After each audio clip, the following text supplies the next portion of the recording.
दुलाराय ब्रह्म धोरोम आफादनि खुंगा 47 बोसोरारि जथुम्मानि दिनै नैथि सान।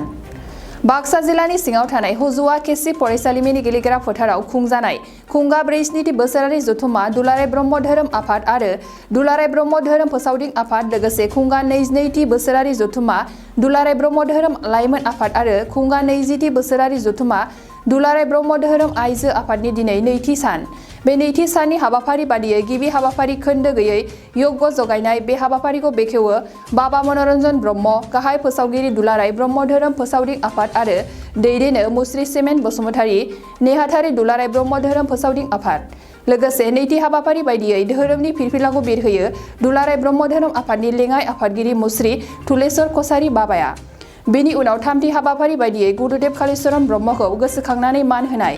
मान होजेनो दुलाराय ब्रह्म धोरोम आफादनि लेङाइ आफादगिरि मुस्रि असिनि स्वर्गियारि बिथाङा। दिनै दुलाराय ब्रह्म धोरोम आफादनि 47थि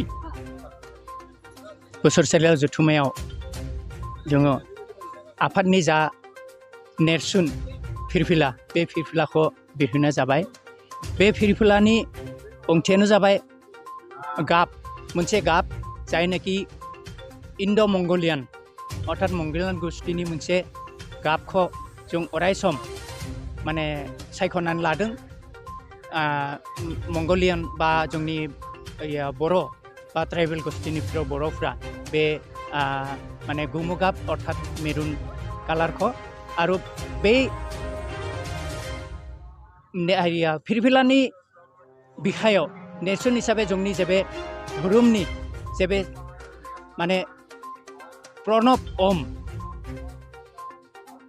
अख्राङाव बिरनानै थानाय जोंनि जेबे सान बे साननि बिखायावनो बे महरखौ लानाय जादों आरो बेखौनो फोरमायथिगोन जों बेखौनो फोथायथियो जे गासै बुहुमखौ बिश्व ब्रह्माण्डखौ सासे बा मोनसे गोहोआनो दैदेननानै दङ।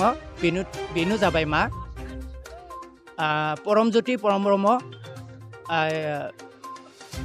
बेखौ मा बुंगोन ज्योति स्वरूप माने सूर्य नारायण अर्थात जों बुंनो थाङोब्ला जेतुनाखि ज्योति सौरां बेनो जाबाय ब्रह्म धर्मनि जोंनि गुबै थांखि आरो बेखौनो जों ब्रह्म फोलेरनि माने जायफोर जों भक्त बाबामोना बे फिरफिलानि सिङाव थानानै गासै समाजखौ दैदेनलांनायाव जोंनि जा मावनो गोनां खामानि दङ बेफोरखौ जोङो बे फिरफिलानि सिङावनो थानानै खौसेथिनि गेजेरजों बेखौ मावफुंनाय जायो आरो गंफ्रोम बा मोनफ्रोम जोंनि बे दिन माने बोसोरारि जथुम्मायाव जों बे फिरफिलाखौ बिरहोनाय जायो। बुंनो थांब्ला जोंनि बे दिनैनि बे फिरफिला बिरहोनायनि गाहाय ओंथियानो बेनो। सिगां आं रादाब बुथुमगिरि बाबामोननिसिम रोजासे साबायखर बावनाय थाबाय। दिनै खुंगा 47थि बोसोरारि दुलाराय ब्रह्म धर्म आफाद लोगोसे 22थि बोसोरारि लाइमोन आफाद आरो लोगोसे 20 बोसोरारि आइजो आफादनि जिथु बोसोरारि जथुम्मा बे जथुम्माया आंखौ गुरुदेव कालीचरण ब्रह्मनि बावजेननाय हाबाखौ मावनो होदोंमोन।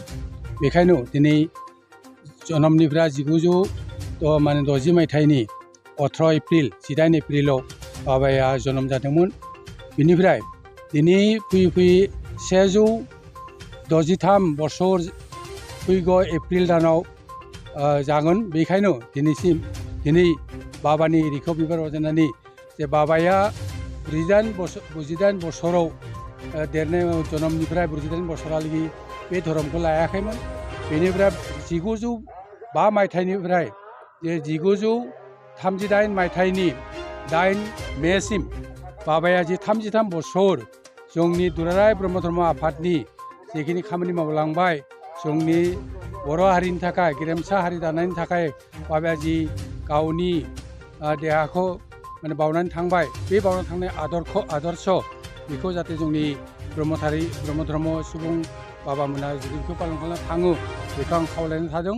आरो लोगोसेनो बाबाया जे समाजारिनि राजखान्थिनि जौगाखांनायनि थाखाय जे बाबाया बर' हारिनि थाखाय खामानि मावलांबाय दिनै जोङो गुरुदेब कालिचरन ब्रह्मआ जोनोम जायामोनब्ला जोंनि बर' हारिया आगोलनि बायदिनो माने सिलिंखार जाना थागौमोन बेखायनो बाबाया गेरेमसा हारि दानायनि एरियायाव जिथु महर होबाय बे महर होनायखौ आं बाबाखौ साबायखर बावबाय आरो बाबाया जेरावखि थाया मानो सरगुन था गुबुन था जोङो बाबाखौ अरायथा जोङो सिबिनायनि गेजेरजों दिनै बे एरिखौ बाबानि जिउरांनि खामानिखौ मावफुंलांगोन आं बेखिनिखौनो बुंनानै बाबा माने राजा बुथुमगिरिनिसिम साबायखर बावनाय थाबाय। गोग्गो आदार जाग्रा सुबुंफोरनिसिम मोनसे गोजोनथाव खौरां। उदालगुरि जिल्लानि सिङाव थानाय मावरिया गामियाव मनाटिसा गावसुंथा हान्जानि सोद्रोमा हांमा ब्रह्म बिथाङा आसाम स्टेट रुरेल लाइभलिहुड मिशननि गेजेरजों खानस्रि हासार आरो गोबोर हासारजों दिहुनजानाय अर्गेनिक मैगं थाइगंनि गला बेखेवनाय जाबाय।